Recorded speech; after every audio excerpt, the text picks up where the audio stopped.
말씀입니다.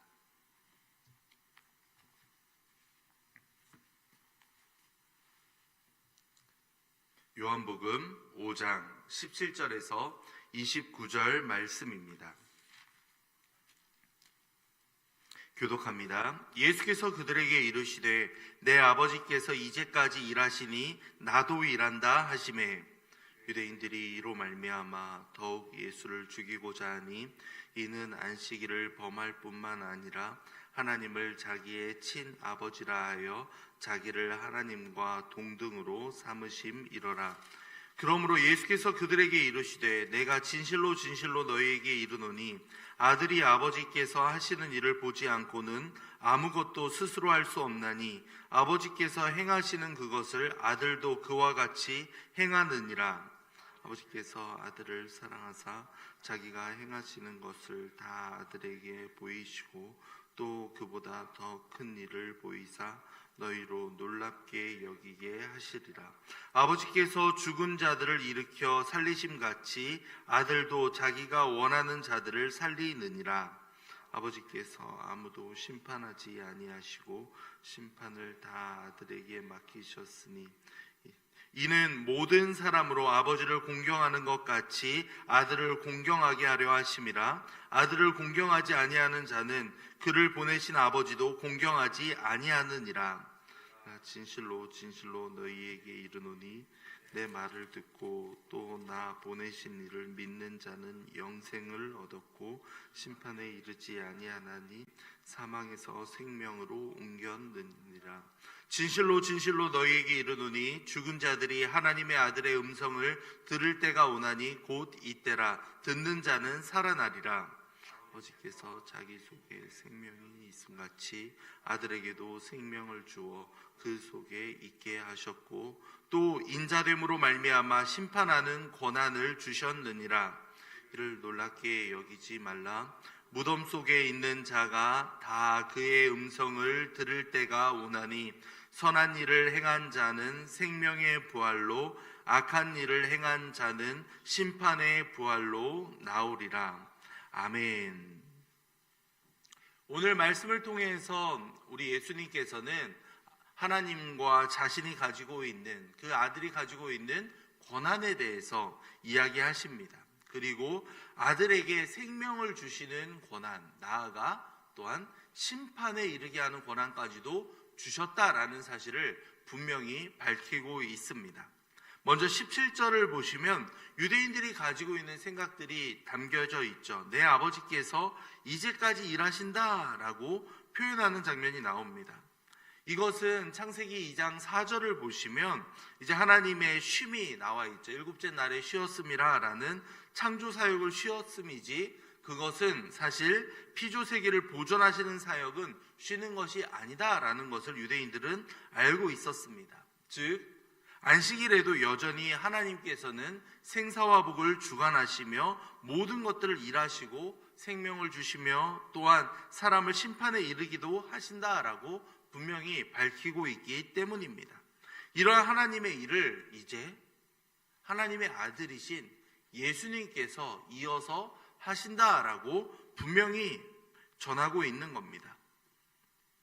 그렇기 때문에 이어지는 그 말씀을 통해서는 29절까지의 내용을 통해서는 예수님의 핵심 사역, 생명을 주시는 일과 심판을 행하시는 일에 관해서 쭉 기록되어 있습니다.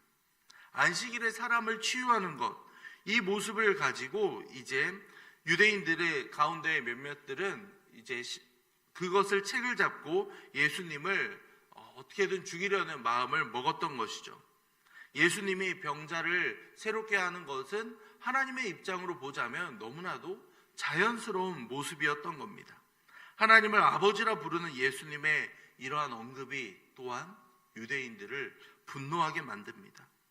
안식일의 논란보다 어쩌면 유대인들에게는 예수님이 자신을 하나님의 아들이다 라고 이야기하며 하나님과 동등한 이치를 이야기하는 것이 더 신성모독으로 느끼며 분노했을 겁니다.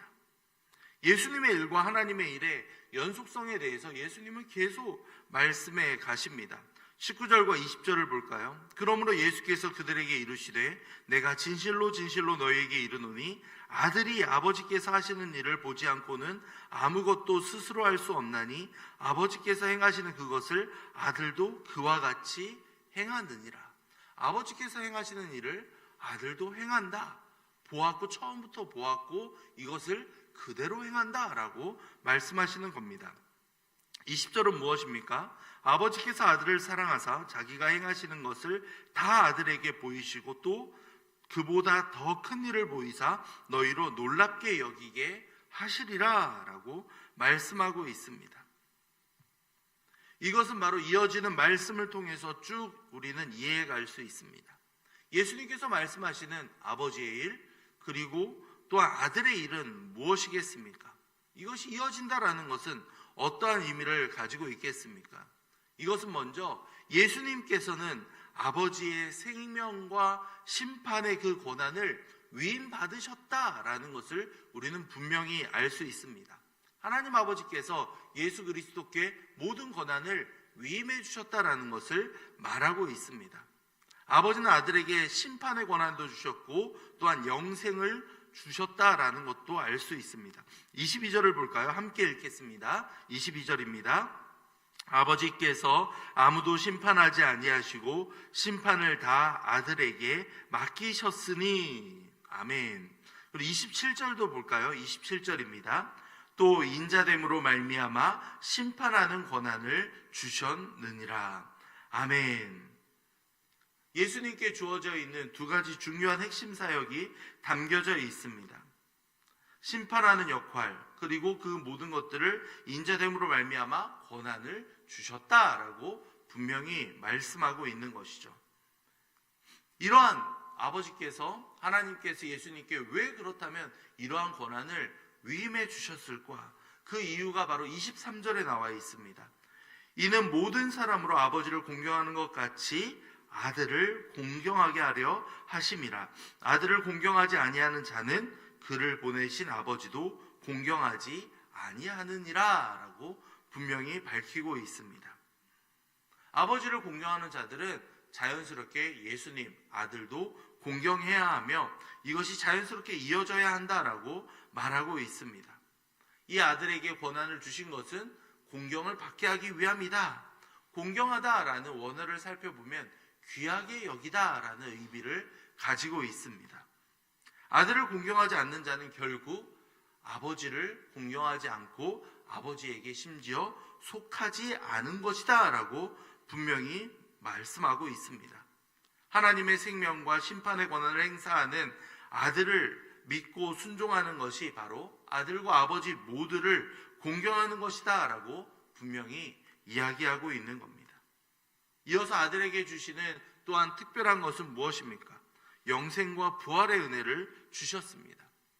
성도님들, 우리가 죽은 이후에 다 끝나버리는 것이 아니라 그때부터 영원한 생명의 시작이 된다라는 것을 우리는 잘 알고 있습니다. 그렇기에 이 부활이라는 단어를 볼 때면 우리는 이것을 두 가지 의미를 가지고 해석할 수 있어야 되겠습니다. 첫 번째는 현재적인 의미입니다. 예수님을 믿고 그분의 음성을 들으며 순종하는 이들에게는 바로 그 순간부터 영원한 생명이 주어진다라는 것을 알 수 있습니다. 그렇기 때문에 현재적인 의미를 부활은 가지고 있습니다. 나아가 미래적인 의미도 가지고 있죠. 예수님께서 다시 오시는 그날에 우리의 모든 육체와 함께 영원한 생명에 이르게 된다라고 성경은 우리에게 알려주고 있습니다. 이러한 것이 어떻게 누구에게 주어지는가? 그것이 바로 이 오늘 마지막 말씀에 기록되어 있죠. 29절을 볼까요? 함께 읽겠습니다. 29절입니다. 선한 일을 행한 자는 생명의 부활로, 악한 일을 행한 자는 심판의 부활로 나오리라. 아멘. 선한 일을, 악한 일을 생명의 부활과 심판의 부활이라는 완전히 대조적인 상황이 우리에게 주어져 있는 겁니다. 선하고 악한 것은 그렇다면 무엇이겠습니까?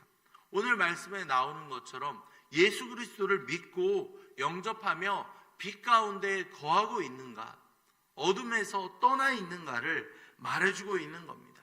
나아가 우리가 믿고 따르는 그 믿음이 그냥 단순히 머물러 있거나 지식으로 끝나는 것이 아니라 그대로 행함까지, 실천까지 이어지는 것을 말하고 있습니다. 행함으로 구원을 받는다는 것은 분명히 아닙니다. 하지만 우리가 진짜 믿음을 가지고 있다면 이 믿음의 열매가 우리의 삶 가운데 자연스럽게 드러날 수밖에 없어야 한다는 겁니다. 씨를 뿌리고 잘 가꾸었는데 열매가 맺혀지지 않는다라는 것은 무엇이겠습니까? 잘못된 씨를 뿌렸거나 제대로 이것을 가꾸지 않았기 때문 아니겠습니까? 우리의 삶 가운데 다양한 열매들이 맺어져야 한다라는 겁니다.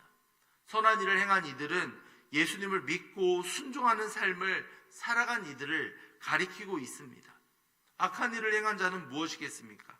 예수님을 믿지도 않고 나아가 불순종한 사람들을 가리키고 있습니다. 그러기에 우리는 예수님이 생명과 심판의 주관자이시다라는 것을 분명히 알 수 있습니다. 예수님 안에 생명이 있습니다. 하나님께서는 아무것도 없는 것에서 유를 창조해 가셨고 죽은 자도 살리실 수 있는 분이십니다. 그런데 우리가 믿고 따르는 예수님께서 동일하게 그 일을 하실 수 있다라는 겁니다. 영혼이 죽어있던 자들을 살려주시는 분, 바로 그분이 우리 예수 그리스도이시다라는 겁니다. 예수님을 믿음으로 말미암아 우리는 모두 영생에 이를 수 있다라는 것을 다시 한번 확인하게 됩니다. 나아가 예수님은 어떠한 분이십니까? 우리를 또한 심판할 수 있는 분이다라는 것을 알 수 있습니다. 그분의 권한이, 하나님의 권한과 능력이 다 예수님께 있다라는 것을 우리는 분명히 알 수 있습니다. 그 어떤 구약에 등장하는 인물이나 선지자보다 가장 탁월하고 가장 분명한 분이, 바로 위대한 분이 바로 우리 예수님이시다라는 것을 분명히 알 수 있습니다. 그러기에 예수님은 우리의 믿음의 대상이 되십니다. 예수님은 하나님처럼 생명을 주시고 심판을 행하시는 분이기에 우리는 하나님처럼 믿고 따를 수 있는 분이 된다라는 것을 예수님을 통해서 확인하게 됩니다. 누구든지 예수님 안에 있으면 새로운 생명이 주어진다라는 것을 분명히 알게 됩니다. 반면에 예수님이 아니라면, 예수님을 믿고 따르지 않는다면 무서운 영원한 심판이 그들에게 주어진다라는 것을 우리는 다시 한번 확인하게 됩니다. 그러기에 우리는 이렇게 기도할 수밖에 없습니다. 예수님을 만나 예수님을 믿을 수 있다라는 사실이, 주님 너무나도 감사합니다. 우리에게 주어져 있는 이 구원의 기쁨을 우리가 우리 삶 가운데 열매 맺으며 살아갈 수 있게 도와주시옵소서. 주님만을 바라보며 또한 의지하며 나아갈 수 있는 한 주가 될 수 있도록 도와주시옵소서. 이렇게 기도하며 나아가야 되겠습니다. 모든 권한을 받으신 예수님이 영생과 심판의 주관자가 되신다라고 성경 우리에게 알려주고 있습니다. 이 시간 함께 기도하며 나아갈 때 예수님께 주어져 있는 권한을 우리가 다시 한번 확인합니다. 주님 또한 그분이 가지고 있는 권한을 또한 우리가 알았사오니 주님만을 바라보며 의지하며 나아갈 수 있도록 아버지 인도해 주시옵소서. 예수님을 통해서 영원한 생명에 이르게 됐다라는 사실을 너무나도 감사합니다. 이제 이 기쁨을 나만 누리면서 끝나는 것이 아니라 주변 이웃들에게 자연스럽게 전할 수 있는 데까지 나아가도록 이끌어 주시옵소서. 우리의 삶 가운데 정말 그 구원의 기쁨이 함께 열매 맺어 가실 수 있도록 아버지 인도해 주시옵소서. 함께 기도하도록 하겠습니다. 이어서 어제부터 시작되는 목장 모임을 위해서도 함께 기도하겠습니다. 아버지여, 목장 모임을 통해서 다시 한번 우리 목자분들과 목원들이 함께 하나님의 은혜를 나누며 기쁨의 시간을 경험하기 원하오니 주님께서 역사해 주시옵소서. 함께 기도하도록 하겠습니다. 또한 오늘 눈이 많이 내려 있습니다. 연로하신 어르신들과 환우들을 위해서도 함께 기도하겠습니다. 아버지여, 우리 어르신들 오가는데 불편함이 없도록 주님께서 지켜 보호하여 주시옵소서. 함께 기도하겠습니다. 이어서 환우를 위해서 기도할 때 주님께서 은혜를 베풀어 주사 속히 회복의 은혜와 또한 기쁨의 은혜가 함께 할 수 있도록 그들 가운데 역사해 주시옵소서. 함께 기도하도록 하겠습니다. 마지막으로 담임 목사님을 위해 기도할 때 우리 목사님 날마다 강건하게 붙잡아 주시며 능력 위에 능력을 부어주사 모든 사역을 잘 감당할 수 있도록 아버지께서 은혜 베풀어 주시옵소서. 함께 기도하신 이후에 각자 가지고 오신 기도 제목으로 기도하도록 하겠습니다.